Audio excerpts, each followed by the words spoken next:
కామారెడ్డి జిల్లా కేంద్రంలోని మున్సిపల్ కార్యాలయం వద్ద సావిత్రమ్మ పూలే 128వ వర్ధంతిని పురస్కరించుకుని బహుజన లెఫ్ట్ ఫ్రంట్ BLF కామారెడ్డి జిల్లా పక్షాన సావిత్రమ్మ పూలే విగ్రహానికి BLF తెలంగాణ రాష్ట్ర కమిటీ సభ్యులు జబ్బర్ నాయక్ వడ్ల సాయికృష్ణ పూలమాలలు వేసి నివాళులర్పించారు. ఈ సందర్భంగా BLF తెలంగాణ రాష్ట్ర కమిటీ సభ్యుడు జబ్బర్ నాయక్ మాట్లాడుతూ సావిత్రమ్మ పూలే దేశంలో మొట్టమొదటి పంతులమ్మగా చదువులో తల్లిగా పేరుగాంచింది.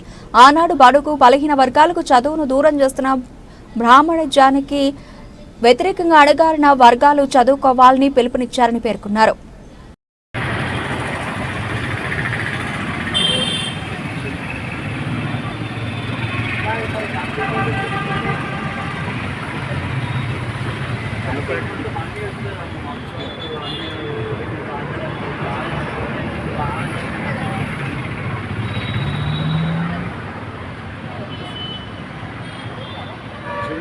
ఏ దుకాణంలో ఏర్పడతారు.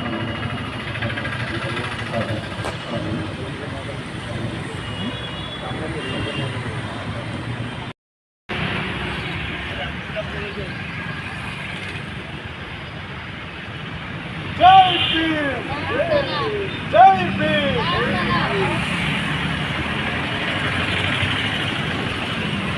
జై భీమ్, జై భీమ్, అస్సలాం.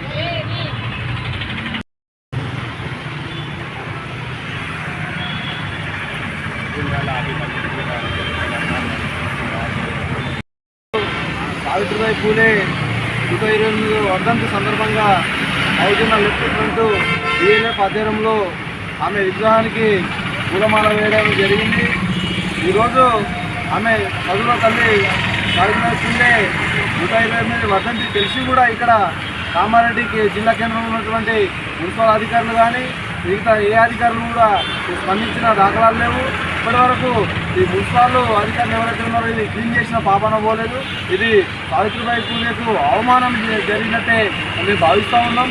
ఖచ్చితంగా దీనికి ఎవరైతే బాధ్యులు ఉన్నారో ఈ మున్సిపల్ అధికారుల పైన ఖచ్చితంగా చర్యలు తీసుకోవాలి. ఎందుకంటే ఒక చదువు నేర్పినటువంటి చదువులో తల్లికే ఇంత అవమానం జరుగుతుందంటే ఈరోజు దేశంలో రాష్ట్రంలో ఎన్ని ఘోరాతి ఘోరాలు జరుగుతున్నాయో మనం చూస్తూ ఉన్నాం. కాబట్టి దీనికి బాధ్యులైన వారిపైన కఠినంగా చర్యలు తీసుకోవాలని చెప్పేసి ఆమె 128వ వర్ధంతి సందర్భంగా మేము BLFగా డిమాండ్ చేస్తూ ఉన్నాం. జిల్లా కేంద్రంలోని మున్సిపల్ కార్యాలయం వద్ద సావిత్రమ్మ పూలే 128వ వర్ధంతిని పురస్కరించుకొని BLF బహుజన లెఫ్ట్ ఫ్రంట్ ఆధ్వర్యంలో ఆమె విగ్రహానికి పూలమాల వేసి నివాళులు అర్పించడం జరిగింది. ఈ దేశంలో మొట్టమొదటిసారిగా చదువులు చెప్పి ఈ దేశంలోనే మొట్టమొదటిసారిగా వసతి గృహాలు ఏర్పాటు చేసినటువంటి సావిత్రమ్మ పూలే జ్యోతిరావు పూలే గారి ఆదర్శ భావాలతోటి అంబేద్కర్ గారి ఆశయ సాధనలో ఈ రాష్ట్రంలో బహుజన రాజ్యాధికారం కోసం BLF రేపు పొద్దున రాబో రోజుల్లో పోరాటం చేస్తుందని, పోరాటాలు కొనసాగిస్తుందని, వాళ్ళ ఆశయ సాధన కోసం ఎల్లవేళ కృషి చేస్తుందని పేర్కొంటాం.